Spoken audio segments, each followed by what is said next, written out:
అబ్బా బామా ఇక చెప్పక తప్పడం లేదే. ఇదిగో ఈ చంద్రకళని మా గురుగారు ప్రేమించారు. అమ్మ బట్టోయ్, ఏమిటను చెప్పేది? నిజమే. మన భట్టాచార్య? అవునే బామా, వాడే.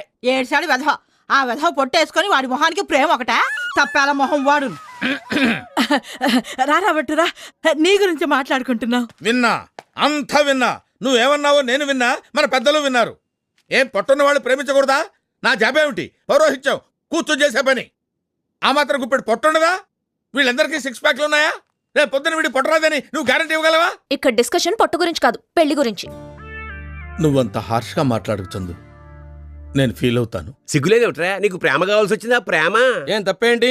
ఆ కుటుంబాన్ని ఇంతకాలం ఆదుకున్నాడు, వాళ్ళ కష్టసుఖాల్ని పంచుకున్నాడు. పెద్ద మనసుతో భర్త లేని ఆ పెద్ద ఆవిడ్ని కట్టుకొని ఆవిడకో జీవితం ప్రసాదించాలనుకోవడం తప్ప? ఓహో,